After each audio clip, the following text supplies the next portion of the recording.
Pelo sinal da Santa Cruz, livrai-nos Deus, nosso Senhor, dos nossos inimigos, em nome do Pai, e do Filho e do Espírito Santo. Amém. Meu Senhor e meu Deus, creio firmemente que estás aqui, que me vês, que me ouves. Adoro-te com profunda reverência. Peço-te perdão dos meus pecados e graça para fazer com fruto este tempo de oração. Minha Mãe Imaculada, São José, meu Pai e Senhor, meu anjo da guarda, intercedei por mim.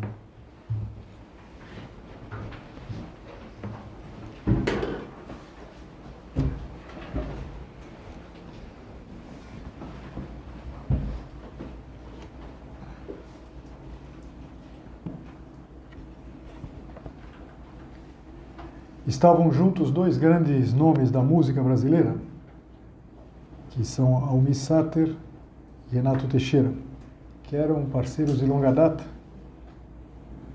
e estavam na casa de um deles, não me lembro agora exatamente de qual. Isso era o ano de 1990, ou seja, bastante tempo atrás.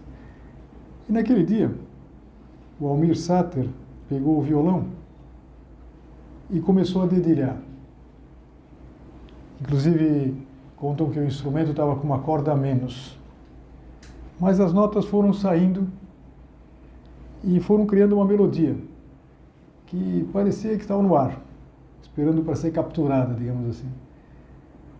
Enquanto isso, enquanto ele traçava, Almir Sater traçava essa melodia leve e profunda, o Renato Teixeira sentou e, sem muito esforço, sem muita dor de cabeça, foi compondo a letra. Uma letra que começou quase que a brotar rapidamente no papel. E é aquela música que acho que vários de vocês conhecem. Ando devagar porque já tive pressa. E levo esse sorriso porque já chorei demais. E os autores, quando contam a história dessa música, que dizem que ela nasceu em poucos minutos. Ela veio tão fácil que eles começaram a pensar, será que isso aqui a gente já não ouviu em algum lugar? Será que isso não é um plágio? Mas não. E aquela música, que se tornou uma das músicas mais conhecidas, Tocando em Frente, tem uma outra história. Se conta que um pouco depois, a Maria Bethânia, uma grande intérprete, ela ligou para o Almir Sater, sabendo se tinha alguma coisa nova. Ela é intérprete.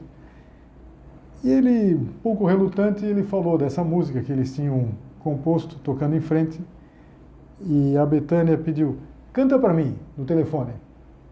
E ele cantou, e ela teve uma resposta categórica, essa música é minha, eu vou interpretar essa música. E assim, com a voz da Maria Bethânia, se tornou uma das músicas mais conhecidas da música popular brasileira. E é interessante porque é uma melodia que surgiu em um instante, uma letra que traduz a sabedoria da jornada, e é uma mensagem que nos toca muito de perto no dia de hoje, no dia de Todos os Santos. Eu acho que a gente pode ler assim, porque fala dessa caminhada. Cada um de nós compõe a sua história, e cada ser em si carrega o dom de ser capaz de ser feliz. É interessante pensar nisso.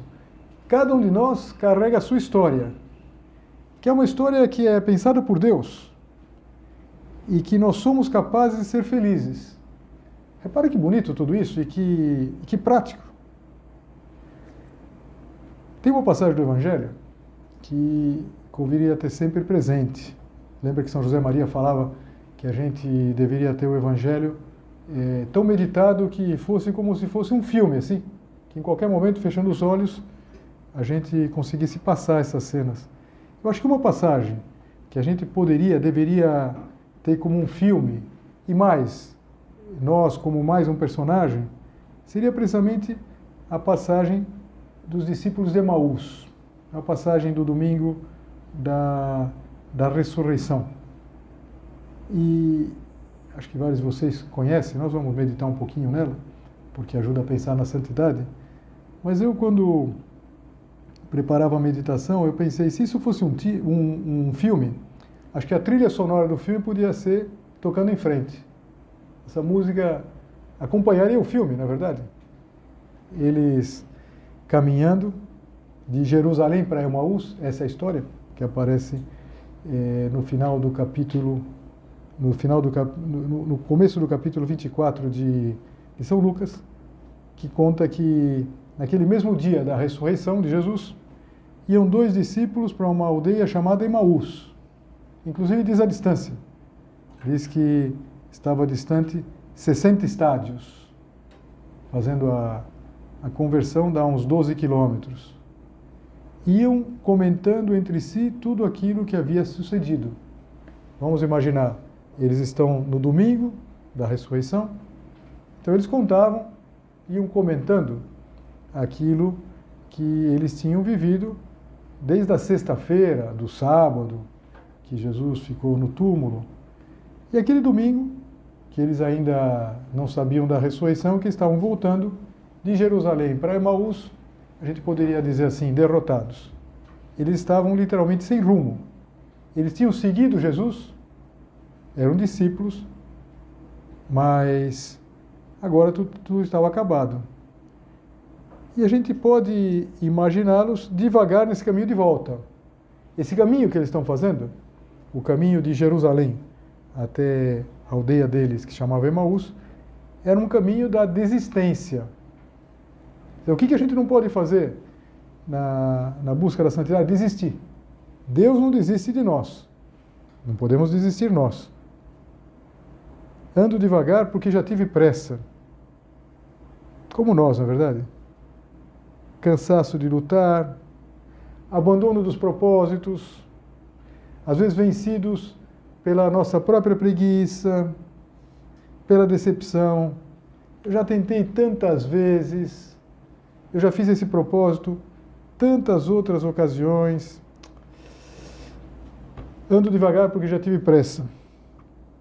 E o fato é que eles estavam indo embora, estavam fazendo aquele caminho.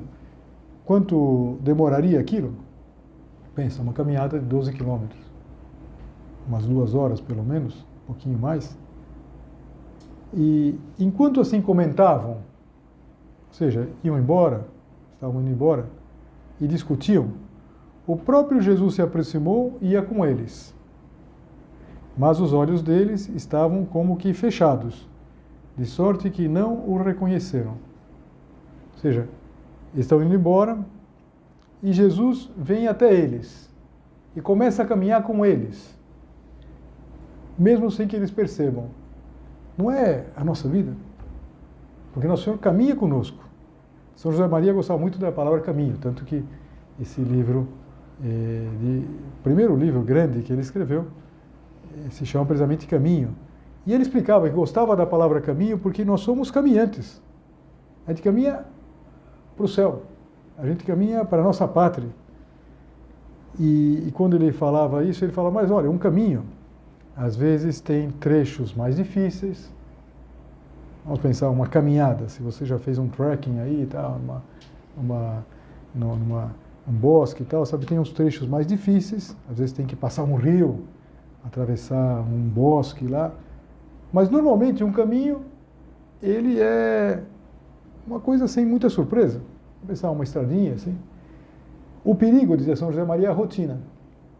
Imaginar que Deus está ausente das coisas de cada instante por serem tão simples, tão triviais. Quantas vezes acontece isso conosco? A gente está no caminho da vida e a gente está, talvez, dizendo assim, ando devagar porque já tive pressa. Ou seja, já tive pressa, já tive um desejo maior, mas agora parece que eu já não me encontro. E o pior, às vezes a gente não percebe que Nosso Senhor vai ao nosso lado, caminha do nosso lado. E veja, a gente sempre pode ter essa certeza, Nosso Senhor está do nosso lado. Aquele começou em vós a boa obra, as palavras de São Paulo aos Filipenses, vai levar até o fim. Mas o fato é que eles não percebem. E Jesus não diz que é Ele. Inclusive Jesus entra na conversa, começa a caminhar com eles, a gente imagina. São 2 pessoas caminhando, se aproxima um terceiro. Para eles era o quê? Era um viajante também, que faz uma pergunta: que palavras são essas que caminhando trocais entre vós? Eles então pararam tristes. Estavam tristes. Estavam sem sentido. Eles tinham perdido o sentido da vida. Eles tinham seguido Jesus, não sei, talvez há 3 anos. E de repente, Jesus morreu na cruz. Então acabou tudo. Não tinha mais sentido. E o único que eles viam como saída era voltar para Emaús. Continuar a vida de sempre. E um deles, que inclusive a gente sabe o nome, chama Cleofas, começou a contar a Jesus tudo aquilo que lhe angustiava. E ele começou exatamente manifestando a surpresa de que Jesus não soubesse, tivesse tão mal informado. Jesus perguntou por que eles estavam assim, e ele diz assim: és tu o único peregrino em Jerusalém que não soube das coisas que nela sucederam nesses dias? Vamos entender, nós estamos no domingo. Entre a sexta-feira e o domingo, todo mundo que estava em Jerusalém ficou sabendo o que tinha acontecido. E havia muita gente em Jerusalém. Por quê? Porque Jesus morreu na ocasião da festa da Páscoa dos judeus. Para Jerusalém vinha gente, judeus, de toda parte do mundo. E só se falava nisso. Quer dizer, você é o único peregrino que não sabe disso? E então Jesus Cristo, quando ele falou, não soube das coisas que aconteceram nesses dias, Jesus perguntou, quais coisas? Interessante, Nosso Senhor, ele quer que o Cleofas e o seu companheiro, eles encontrem o sentido de tudo. Ele quer devolver o sentido que eles perderam.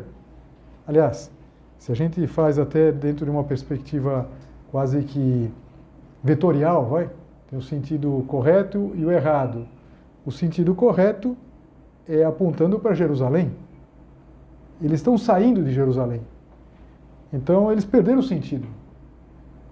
E quando Jesus Cristo pergunta que coisas aconteceram, quais são essas coisas? Disseram-lhe, as que dizem respeito a Jesus, o Nazareno, que foi profeta poderoso em obras e palavras, diante de Deus e diante de todo o povo. Estão falando com o próprio Jesus. E não percebem. E como os príncipes dos sacerdotes e as nossas autoridades entregaram para ser condenado à morte e o crucificaram. Ora, nós esperávamos que fosse ele que havia de remir Israel. E além de tudo isso, é já hoje o 3º dia desde que essas coisas aconteceram. Eles têm muitas razões, mas estão sem razão. Isso é um ponto importante para a gente ter presente. Às vezes, quando a gente desiste, quando na luta pela santidade a gente não vai para frente, a gente tem razões. E razões, às vezes, até sólidas. Bom, mas ele foi crucificado, mas ele não tem razão. E Jesus Cristo vai começar, e eles não sabem que é Cristo, hein? Sempre lembrando isso. Eles nem desconfiam que estão falando com o próprio Cristo ressuscitado. Então Jesus Cristo diz assim, honestos e tardos de coração, para creres tudo o que os profetas disseram. Ou seja, vocês não percebem?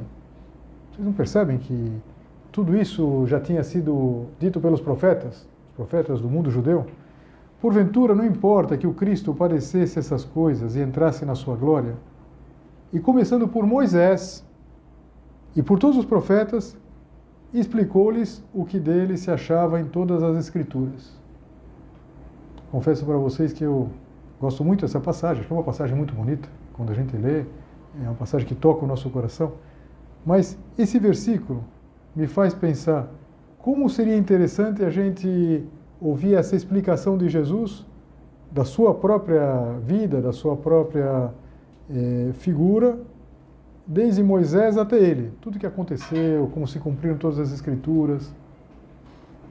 O fato é que isso ficou no coração daqueles 2 discípulos, que se inicialmente estavam tristes, agora ouviam. Eles ouviam. Eles fizeram uma coisa que é importante. Eles deixaram Nosso Senhor falar. E Nosso Senhor foi, por assim dizer, aquecendo o coração deles. Quando se aproximaram da aldeia para onde iam, para Emaús, ele fez como quem ia para mais longe. Eles, porém, os constrangeram, dizendo: fica conosco, porque é tarde e já declinou o dia. Então a gente pode até mais ou menos situar essa passagem. A gente pode pensar se era uma viagem assim de uma caminhada de umas 2 e meia, se eles já estavam lá no fim do dia, vamos imaginar 5h30, eles tinham começado 3 da tarde, eles tinham encontrado com Jesus na saída de Jerusalém, por essa hora, 3 da tarde, e tinham feito um caminho, eles tinham caminhado com Jesus. É uma boa forma até de a gente entender o que é a oração. A oração é falar com Deus. Mas a gente fala com Deus do quê? Das nossas coisas. Porque Nosso Senhor quer falar das tuas coisas, das minhas coisas, daquilo que me deixa triste, daquilo que está machucando lá por dentro.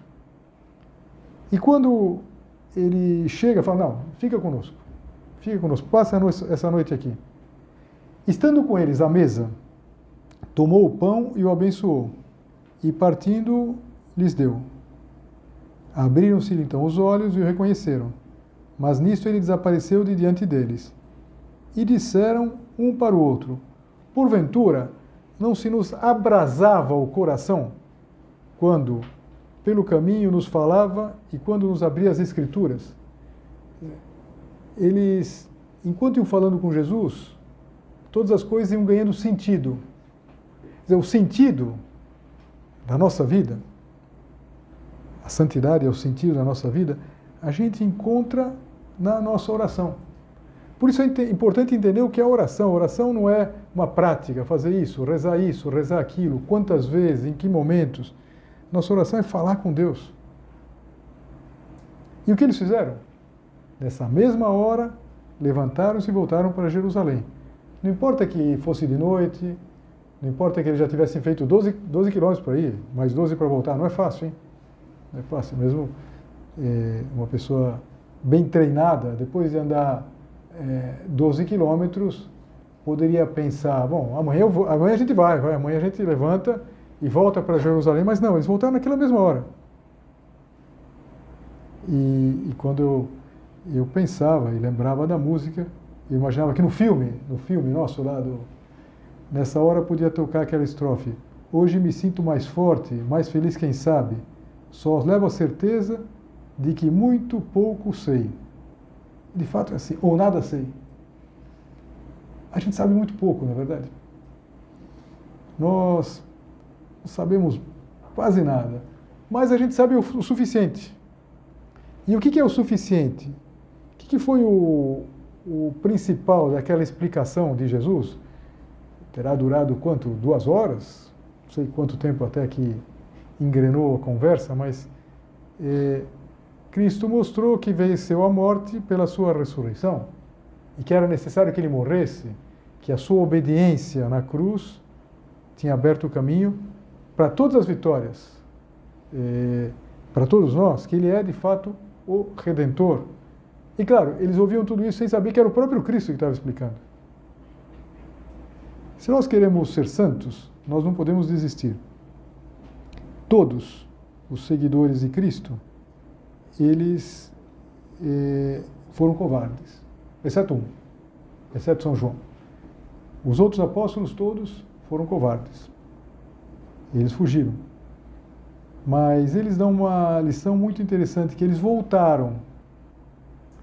Eles voltaram e ficaram em Jerusalém. Olha, os apóstolos não eram de Jerusalém.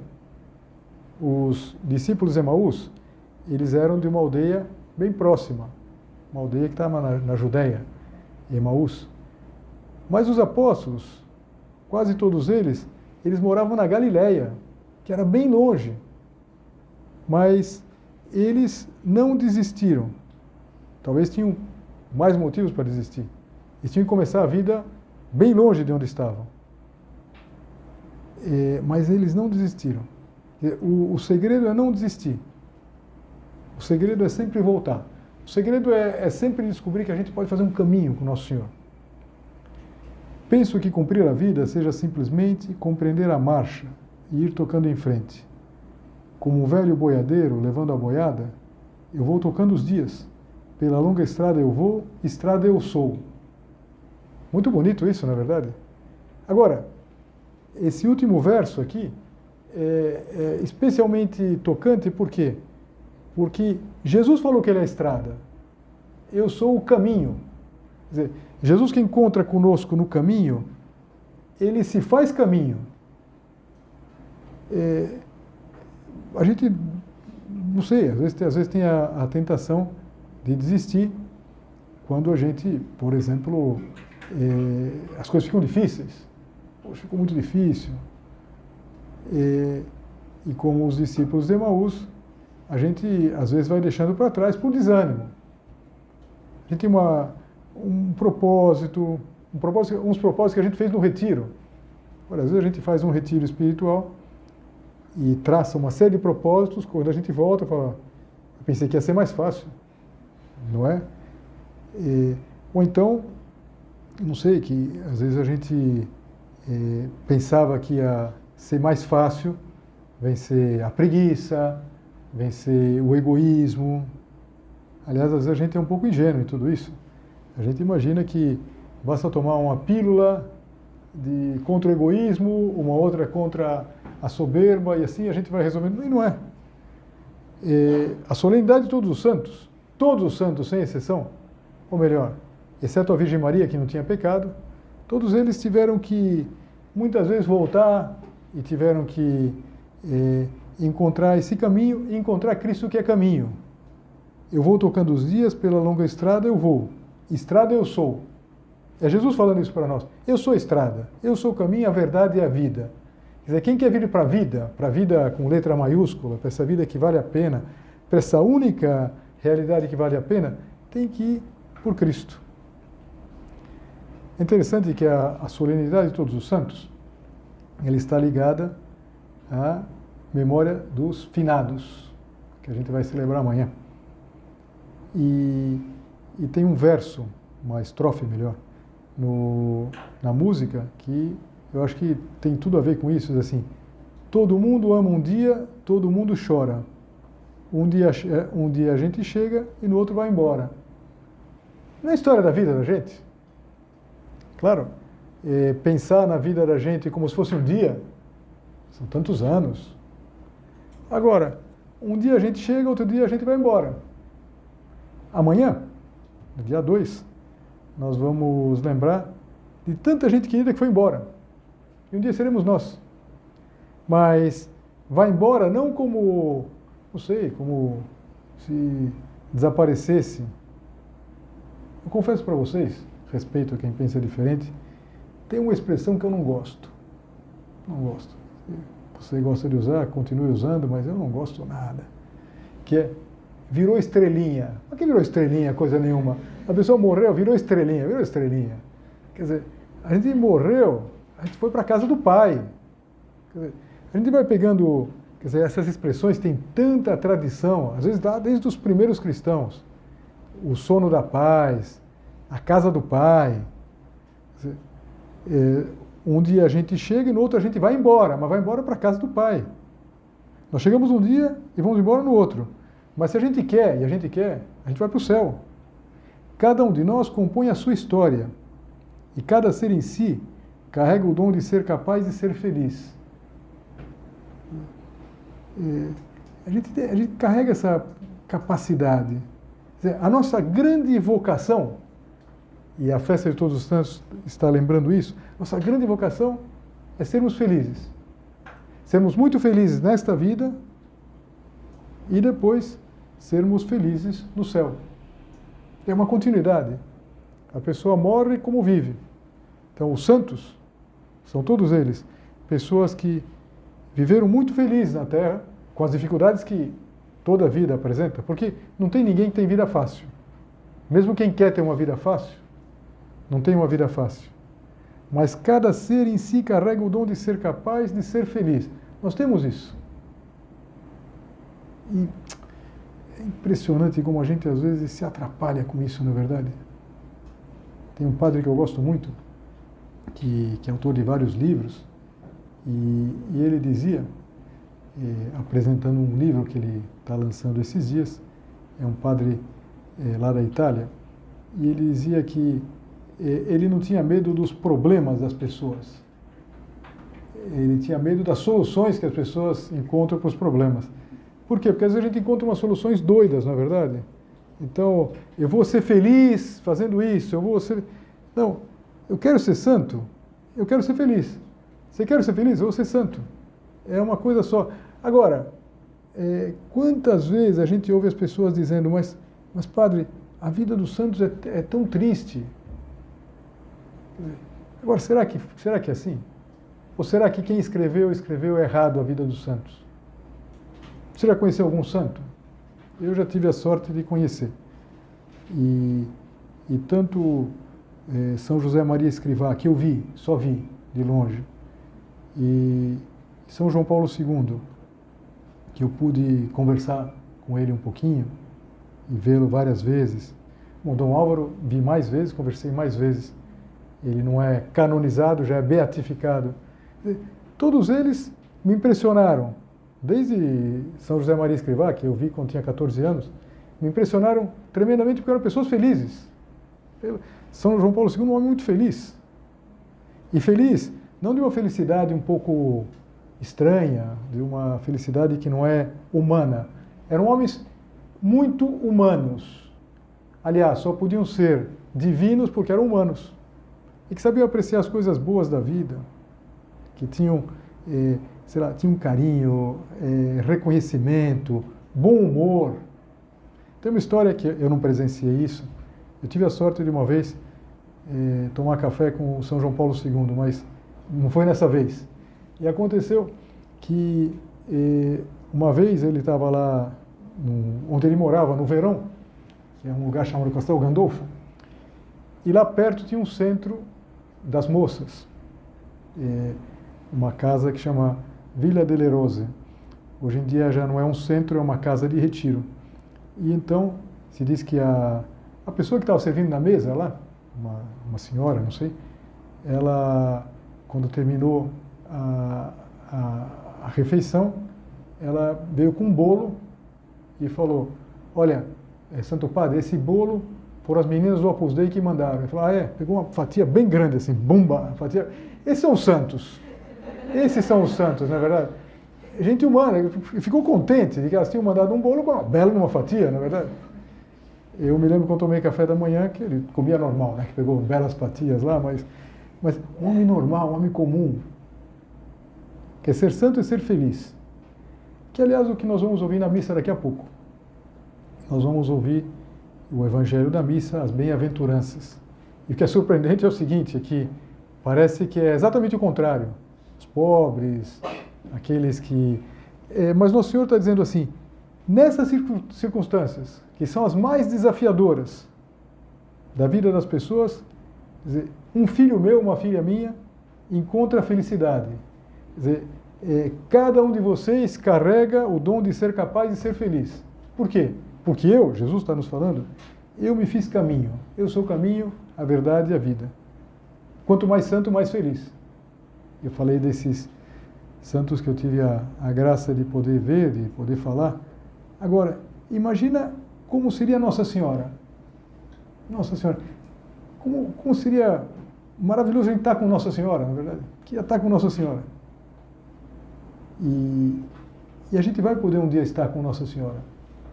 Porque no céu nós vamos poder estar com Nossa Senhora. E não como a multidão. Não vai ser uma multidão, hein? Vai ser uma multidão. Queremos estar com muita gente no céu. Mas quando Nossa Senhora olha para você, olha para mim, ela lembra aquilo que Jesus falou na cruz. Falou: mulher, eis aí o teu filho. Nossa Senhora não vê filhos. Ela, em cada filho, em cada filha, ela vê o filho. O único filho. Jesus Cristo. Então, cada um de nós é filho único de Nossa Senhora. Nossa Senhora vê Cristo em cada um de nós. Então, imagina o que vai ser encontrar Deus, poder estar com Deus. Quantas coisas bonitas nos esperam se nós somos fiéis. Esse é o caminho. Esse é o caminho do cristão. Esse é o caminho desses santos que a gente celebra hoje.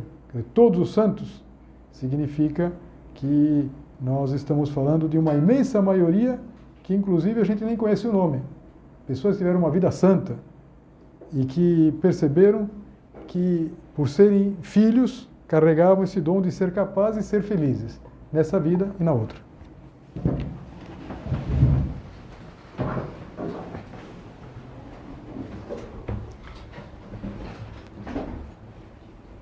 Dou-te graças, meu Deus, pelos bons propósitos, afetos e inspirações que me comunicaste nesta meditação.